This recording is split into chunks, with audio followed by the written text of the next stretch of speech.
Shalom, selamat pagi Bapak Ibu Saudara terkasih. Bagaimana kabarnya? Doa dan harapan kami, Bapak Ibu Saudara dalam keadaan baik dan sehat. Kita berjumpa kembali dalam ibadah harian GKI Batu. Hari ini Selasa, 6 Desember 2022. Mari kita mengawali ibadah kita dengan memuji Tuhan dari PKJ 144, Dia Kristus.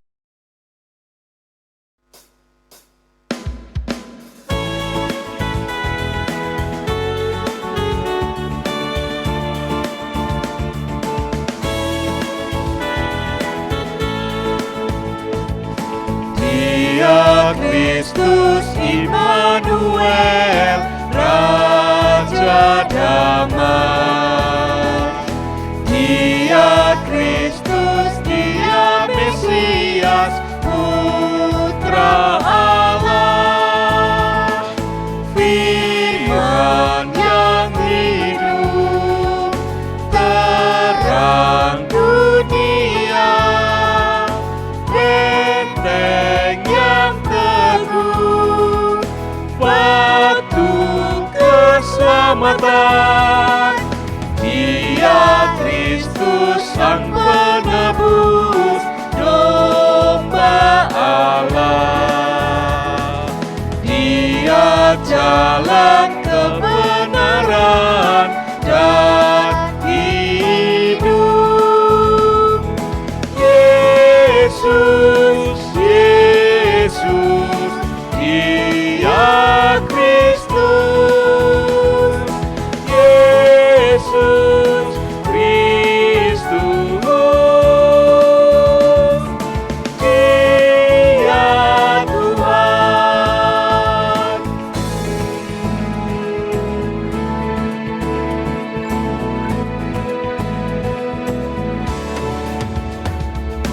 Dia Kristus Sang Gembala dan Pembela. Dia Kristus Imam Agung, tak bercela. Pintu insani, jalan ke surga. Hakim Rajani, Alfa dan Omega. Dia Kristus Raja kita, takkan goyah. Dia Kristus Allah kita selamanya. Yesus, Yesus, Dia Kristus. Yesus Kristus, Dia Tuhan.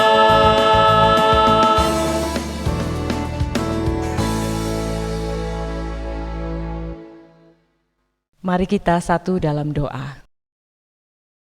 Bapa kami di dalam surga, di pagi hari ini kami bersyukur Tuhan, kami dapat bersekutu bersama melalui ibadah harian GKI Batu.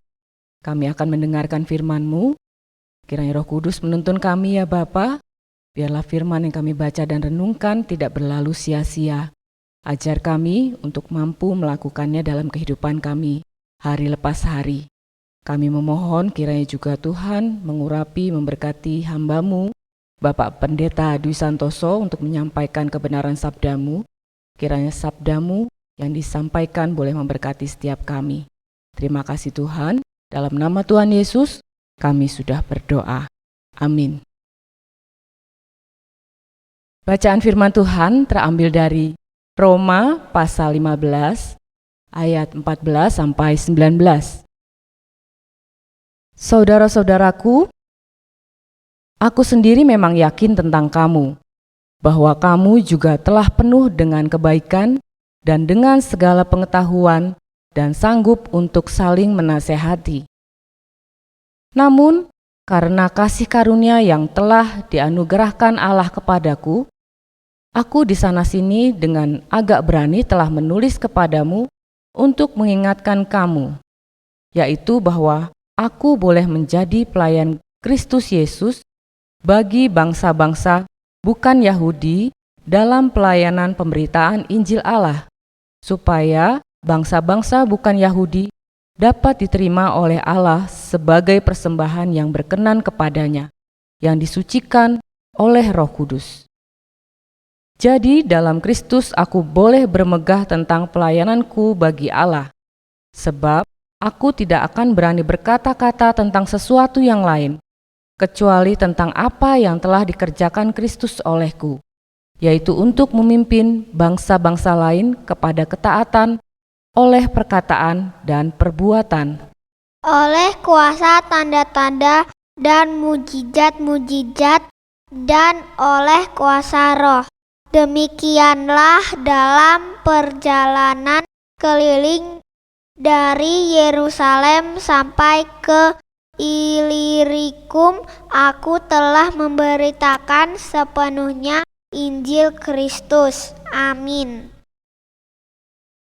Bapak, Ibu, Saudara yang dikasihi oleh Tuhan, renungan pada hari ini saya beri judul Persembahan yang Disucikan. Saudara-saudara yang terkasih, ada kisah menarik tentang sabun mandi. Suatu hari ada seorang misionari yang masuk suku pedalaman. Ia berjumpa dengan penduduk yang ada di sana. Rata-rata mereka belum berkenalan dengan kemajuan teknologi, termasuk mereka sering tidak mandi. Maka hal itu menyebabkan mereka gampang sakit, gampang terkena kuman, dan mereka memiliki keyakinan sakit yang mereka alami itu disebabkan oleh karena roh atau arwah-arwah. Misionari yang kemudian berjumpa dengan mereka mengatakan bahwa karena mereka kurang menjaga kebersihan badan, itu yang menyebabkan mereka jatuh sakit. Dari peristiwa itu kemudian misionari itu memperkenalkan sebuah benda yang disebut sabun mandi. Ia memberikan sabun mandi itu dan mengatakan bahwa benda ini bisa membersihkan tubuhmu. Dan kalau tubuhmu bersih, maka engkau tidak rentan terserang sakit penyakit. Awalnya agak susah untuk menerimanya, tetapi setelah diyakinkan, penduduk yang ada di sana kemudian mau mandi dan mempergunakan sabun mandi. Saudara, ini adalah kisah yang menarik tentang bagaimana para misionari itu memenangkan jiwa penduduk suku pedalaman. Dia mengatakan kepada mereka, sama seperti tubuh kita memerlukan sabun ketika mandi untuk dibersihkan, sesungguhnya hidup kita yang kotor itu juga perlu dibersihkan. Dan tidak ada cara yang lain untuk membersihkan tubuh kita, yaitu selain melalui darah Tuhan Yesus. Pendek kata, pelayanan misionari itu berhasil. Ia berhasil membimbing banyak penduduk untuk menerima Tuhan Yesus sebagai Tuhan dan Juru Selamat mereka dengan media penginjilan sabun mandi. Sederhana bukan? Tetapi itulah metode yang dipraktekkan dan membuahkan hasil bagi Tuhan. Saudara yang dikasihi oleh Tuhan, Paulus adalah seorang misionari, pekabar Injil. Ia melayani orang-orang non-Yahudi yang ada di luar Yerusalem. Ia memperkenalkan dirinya kepada jemaat yang ada di sana sebagai seorang liturgos, seorang pelayan yang melayani tuannya. Paulus menyebut dirinya sebagai pelayan Kristus dan Kristus adalah Tuan di dalam hidupnya. Kristus yang memanggilnya untuk mengabarkan Injil bagi semua orang. Dan sebagai seorang liturgos, sebagai seorang pelayan Tuhan, sebagai seorang misionari Tuhan, ia melayani apa yang menjadi kebutuhan tuannya itu, termasuk memberikan korban persembahan seperti yang dilakukan para imam.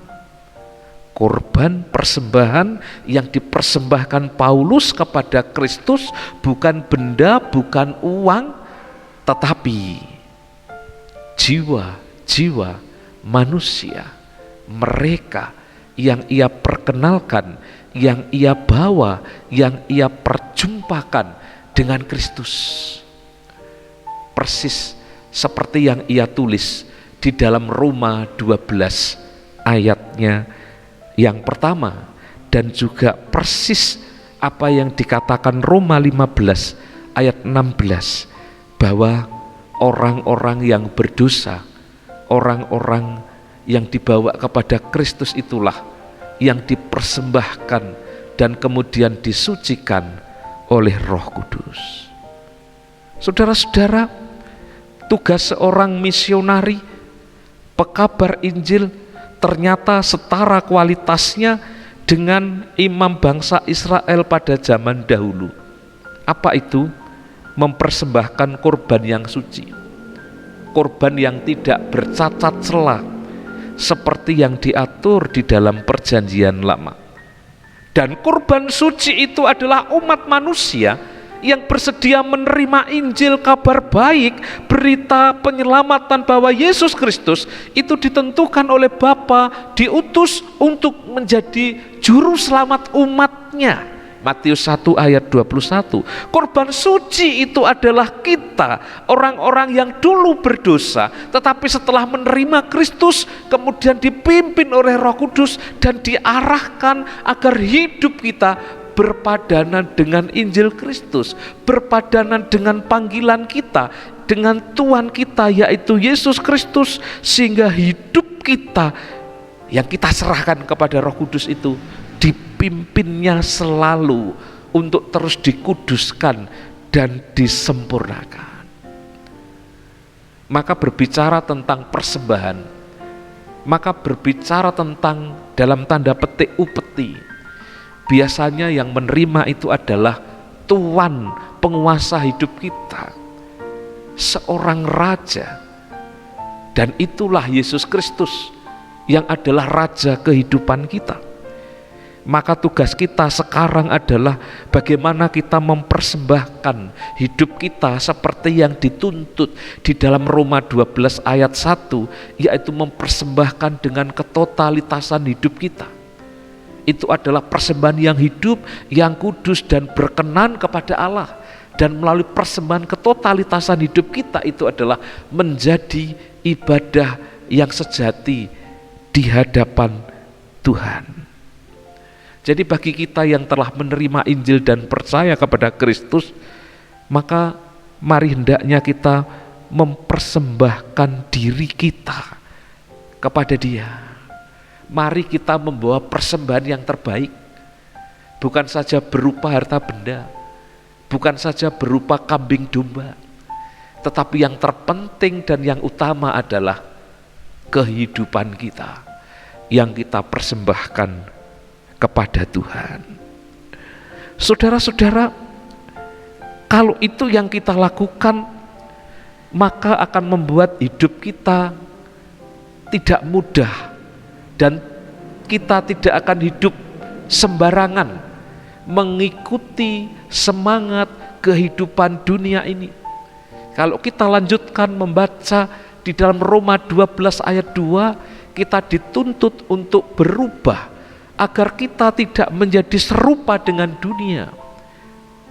Kalau kita melihat kehidupan seekor ikan yang ada di lautan, bagaimana mereka hidup di perairan yang asin, tetapi tidak membuat mereka berasa asin, karena ada insang. Mereka memiliki insang. Insang itu bukan saja untuk bernapas, tetapi insang itu juga mereka pakai untuk mengontrol kadar garam, air garam yang masuk ke dalam tubuhnya. Sehingga sekalipun ikan-ikan itu hidup di air yang asin, mereka tidak berubah menjadi asin. Oleh karena di dalam dirinya ada yang mengontrolnya, sehingga bisa mengatur, mengendalikan, dan mereka tidak berubah menjadi ikan yang berasa asin. Kalau ikan itu punya insang, maka kita punya Roh Kudus.